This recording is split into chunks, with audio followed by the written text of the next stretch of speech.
Setana he a iringem Christian bi ka chuan Bible zirtina te shia mani nge po Bible chu cheerful thin te kan nia wangin Bible zirtirna le shiatirna e atang chuan Setana chu a ngei ti chiang tak le nget takin kan pom thlap ani soi tawangin kan Holy Bible kan en chuan abutir phatatangin unaw te hek thin tu a chuna zana hek thin tu rul puitar eng tiklai mai po lalpa van Pathian hlau ema van Pathian thunei na nuaya kun vereng thin dot pa Setana chanchin chu alang ve ngal phat mai ani chu mai nilawin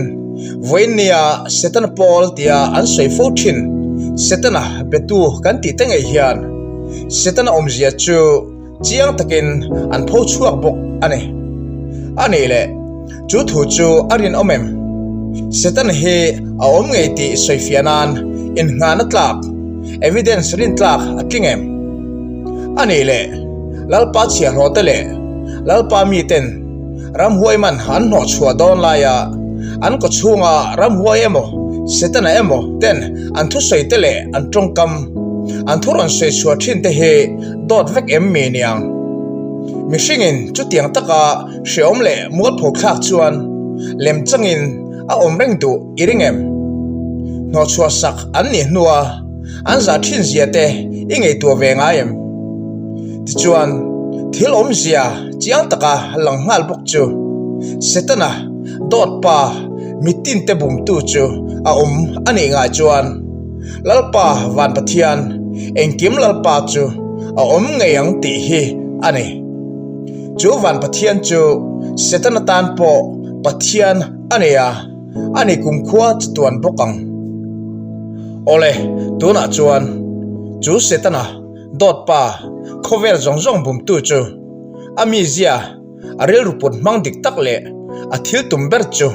kan soidon ani leilung pian ma re atang towa mite thinlunga rilru diklo tu saka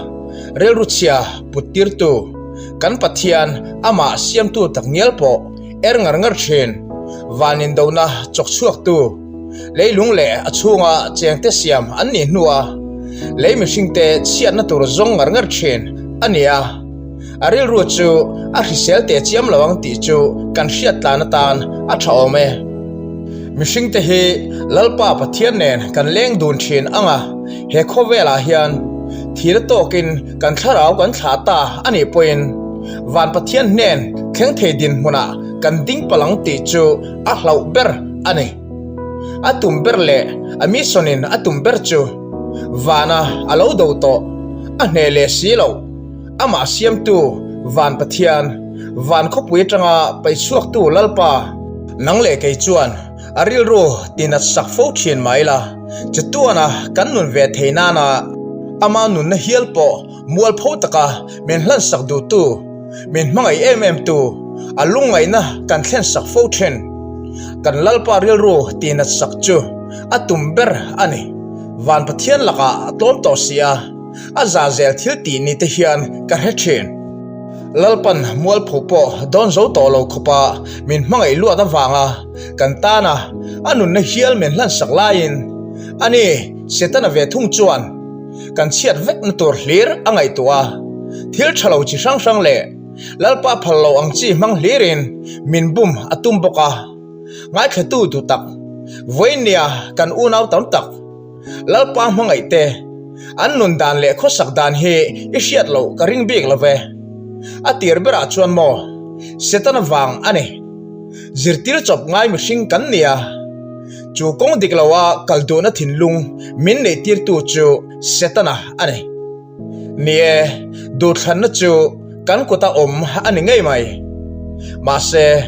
kong ko hu tu ero Setana ani ti hi thei ngai su chu hriat na thinlung tang chuan mo voinia lalpa mangai te mi then khat sual boy tang mek te Setanan mangai na chete ma nei lawa ti hlum lo atum ho he ilainat velo theilawang mangai tu isua tlan na hluto khok chu an tan po ani ve thosin ani zawk ma po ti ila soisual ke in ti te chiam lo enga tinge Setana hian Pathian chu adole direct in ama Pathian chu ado ve mai lo enga tinge mishing te heti anga men han ti tel kher hlom ni kan u naute rui thei thilina ati chiat na sajia te he mishing mita kanin musak mai thei si lo thinlung rama sualin min boy bet na zong te lalpa huwa zong tak hlir ma min bum na sajia te he hen zong himo ngai tu du tak engwang nge ni ṭang then khat taksa ram tui lei loin min chua sak zo to a atum mek zel boka then khat thinlung rama chiat na le sual na ten om tin reng min tu sak boka ma semo mishing ten nuam lo kan ti torang chi ero engma man ruwa a mang du ngai lo ma se anua enge kan chan tok ni shen ama setan ngei pon chuti huna chuan tifu inti tak le mindiriam tak chungin min nui za zawk asin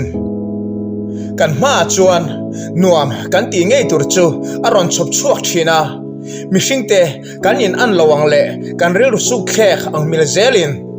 nuam po kan ti reng ani le chu engwang nge min hmangai wang em ni enge atum chu ni min ti chiat vek atumani chu mai ani lo min ti hlum lo a chatuan shamhun mai dila min hnu lu lo hi atum chu ani rilru chiat thak tak ani rui thei thil i khoi lo wang le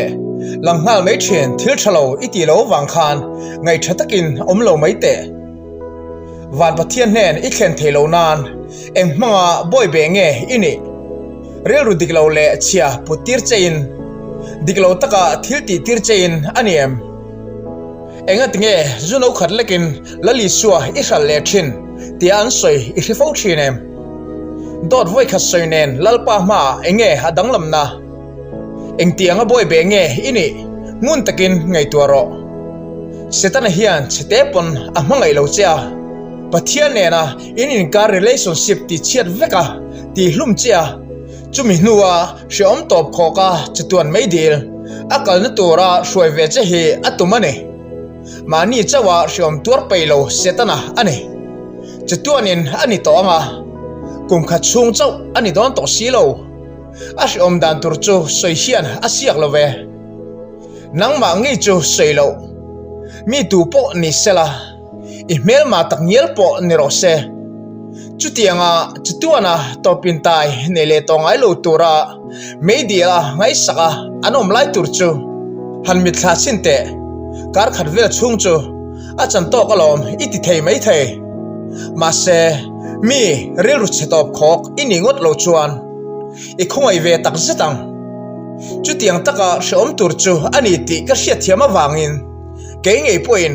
Setana tan ngei po voi ni ngot mit tuinen ngai dam lalpa hena ka dil sak phar ngot to ani a thak ti chu ka hria thiam hun mai dil she om turzia ka hria thiam wang mai zawk ani ma se ka chunga ngei po a rilru chia zia le atum zia van Pathian chunga a thiltum zia te lalpan min hria chian tir zel nuwa ero ngai dam a phulo zia ka hria chiang tol tol ani hey i thiam non fo tiang hmiang i ma kan ma hian Setana chuan na satakin thang akam thin ani ti he mishing te kanin an lo wangin a chocha ainang hlom lo ti mai ani eng po chu ni ro se eng wanga kan ma thangkam ringot nge ani a chocha la ni se tui kan ti phian hlom le ngal nie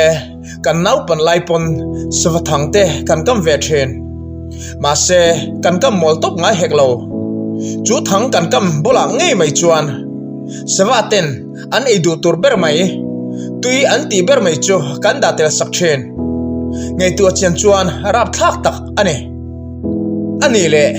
savaten cho atana an du ber tui an ti ber mai chu engwanga da sak nge kan ni thangbula chuan engwangin nge kan da sak thin sawa chuan lo esela por sela lim takin nun mang vero se kan ti wang em ni sava ero chu thil a hmu chuan a hlim em mai bok sia kan hmangai wang ani lo kan duhsak wang ani hek lo kan rilru a chuan thi se kan du wang ani zawk sin hlim takin in ei por vero se ti chu khoilama una du tak chu tiang chia chu ani asin voile tun din hora chuan nuam iti in ilim pui viau po ani theyang sawangai pon thangbula a chu cha kan da sak chumo a elai le a hmu tir lai chuan a hlim ve em asin ma se chu a hlim na chuan rei a dei don lo ti avalang chiang siem tham chu a han per chia hui chuan a hling chat mai then thiba engma chantur a om to lo a to vek to an rengot poiti tongkom hian a soifia tok zo thot lo tum khat chu sipei rual hian thingtlang kho pakhat hi bei antua luidung chu zo chozelin polnia anin thena khuwa han lut masa han run masa an oma chuti lai chuan sipei pol pakhat ve thung chu lui kama chuan an lo thu chol ri ane chuti lai tak mai chuan lui tui lo luang khazel chuan khomi pui te chuan sipei hoin min lak sakngot donai chuan ti in an nei bung ruwa te chu tui a chuan an paya chuan bung ro pai ho chu lui chuan lo len thazelin sipei lui mong lama lo chol hadam then kha tho chuan an lo char khom ve thung ane an hu deuh loka chuan lui tui chuan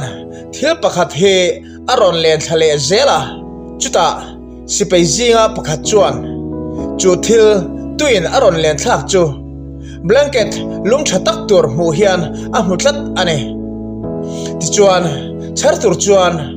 a thinlunga on le itna châk chuan tuya chuan a zon lu tirta a hleu phei zela a thil chhar tum omna a han thlen chuan a kut chuan a kwa ngal chat maya ma se blanket ozo alo ni silo savom tuika thitur be se bo vekto mang ang em he alo nia chu savom chuan alo ko liat ve ta chu pa chuan engtin nge ati a tha ngal vata a thian ti chu awin min chanru pol thu anilo savom zawk ani ti in a thian ti chuan savom ani ti ishiat chuan khala local san la ani mai lom ti in an chang ve thunga chuta ani chuan engtin nge alo chan le ke chuan ka thla to ma se he savom zawk hian min thla du to lo ani awahan poi tak em chu lui a chuan savom nen chuan an lo in ko hlum ta unau du tak Setana le a Thiltum thuruk te a rilru su khek le tumzia te hi hriala tha i kalsan laiin kalsan vatang che lui tuin sarwang alena mulukol ten sarwang chu tui ti taka an ei lai chuan mo an hlim kherasin ma se an nuwa enge an chuwa thleng don chutiang engma an lungkham boi hek lo an hu deuh a chuan tui kho tha lengkir sang em mai chu sarwang chuan ha thleng thladon ta mulkol ho chuan chu sarwang chu tho chu san an han tum ve ta ma se a thei to lo an tho chu san thei to lo ani avan poi tak em anin ei puar man to lutuk atin ni an tho chu san thei lai khan sarwang sa tuina ringot an ngaihtuah atin ni chu sarwang chop chuan tui kho tha lengkir sang taka chuan an tla hlum zo ta unau du tak Setana hian eng mangin nge asal be chia eng boya nge itan na ber ka hriat sak mai lo se ma se hei ero thinlung takin ka cha du che ani khongai takin i thlo chu san theilai le tha i kal san theilai khan kal sanin hoi san la in lam let ro Setana hian chite pon min mangai na ani thot lo min mangai awanga min tlan tu rilru tina sak theidan tur ngot angai tu zawk sin itana anun na hlan tu lama chuan itang ve don lovem ni ani chuan chuan nuam sataka iom na turlam buatsaih sak vek to chesin rilru tuk lo zawk nan kan du tok riang lalpan kan zatan mal min som sak theu ro se amen.